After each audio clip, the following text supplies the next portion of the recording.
حضرت ابو ہریرہ رضی اللہ تعالیٰ عنہ سے مروی ہے، انہوں نے کہا کہ رسول اللہ صلی اللہ علیہ وآلہ وسلم نے فرمایا،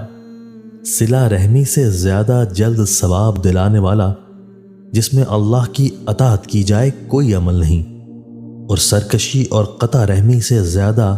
جلد سزا دلانے والا کوئی عمل نہیں، اور جھوٹی قسم گھروں کو ویران کر کے چھوڑتی ہے۔ حضرت ابو درداء رضی اللہ تعالیٰ عنہ بیان کرتے ہیں، میرے خلیل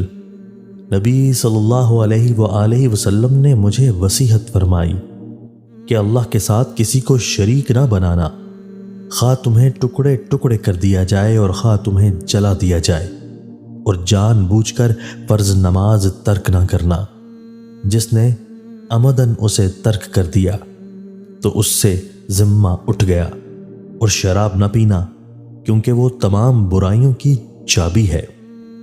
حضرت سہل بن سعد رضی اللہ تعالیٰ عنہ بیان کرتے ہیں، رسول اللہ صلی اللہ علیہ وآلہ وسلم نے فرمایا، میں حوض پر تم سے پہلے ہی موجود ہوں گا،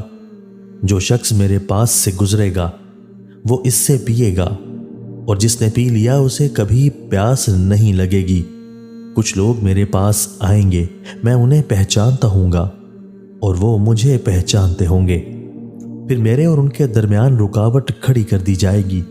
میں کہوں گا یہ تو مجھ سے ہیں، میرے امتی ہیں، مجھے کہا جائے گا آپ نہیں جانتے کہ انہوں نے آپ کے بعد دین میں کیا کیا نئے کام ایجاد کر لیے تھے، میں کہوں گا اس شخص کے لیے مجھ سے دوری ہو جس نے میرے بعد دین میں تبدیلی کر لی۔ دوستو، اللہ تعالی ہمیں ان احادیث مبارکہ پر عمل کرنے اور اپنی زندگیوں کو سنوارنے کی توفیق عطا فرمائے۔